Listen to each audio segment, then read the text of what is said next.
ሰላም ጤና ይስጥልን ውድ አድማጮቻችን፣ መስከረም በገጠር ምን ይመስላል የሚለውን እንቃኘዋለን።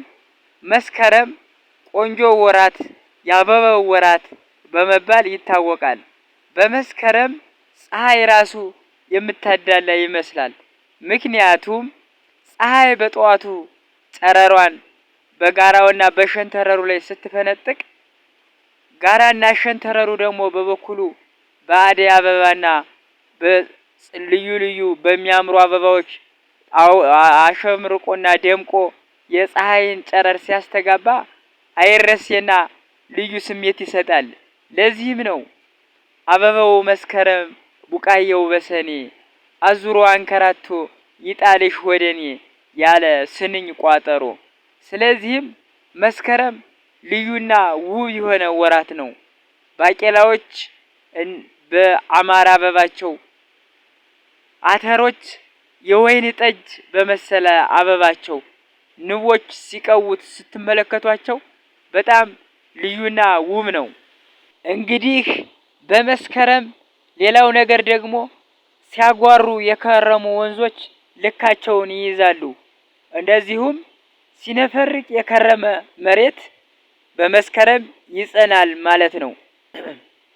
ሌላው ደግሞ በመስከረም ወደ ጫካና ወደ ወንዞች ወደ ሸጦች ስትሄዱ ልዩ ልዩ ደስ የሚሉ ወፎችን ትመለከታላችሁ። ላባቸው የተንቆጠቆጠ ወፎችን ትመለከታላችሁ። ልክ የወይን ጠጅና ፒንክ ከለር ያለው በጣም ደስ የሚሉ ወፎችን በየወንዙ ላይ ታያላችሁ። እነዚህ ወፎች የመስቀል ወፍ ይባላሉ። ወፎቹም ከመስቀል በኋላ ብዙም ሲቆዩ አትመለከቷቸውም። እነዚህ ወፎች በጣም ነው የሚገርሙት። ምክንያቱም እንግዲህ በተለያዩ የዓለም ሀገራት ሲዞሩ ነው የሚኖሩ ማለት ነው። ማለትም አበባና እንደዚህ ጸደይ እየፈለጉ እድሜ ልካቸውን ወይም አመቱን በሙሉ እየበረሩ እየፈለጉ ይኖራሉ ይመስለኛል እኔ ስገምት። ምክንያቱም እንግዲህ መስቀልን ተንተርሰው የምናያቸው ወፎች ናቸው ማለት ነው።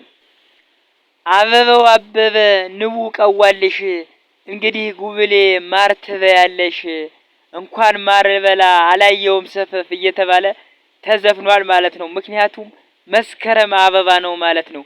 ሰላም ጤና ይስጥልን አድማጮቻችን። ኮመንት ጻፉ፣ ላይክ አድርጉ። ቪዲዮ ቫይራል ይውጣ። ቫይራል እየወጣልኝ አይደለም። እናመሰግናለን። በያላችሁበት ሰላማችሁ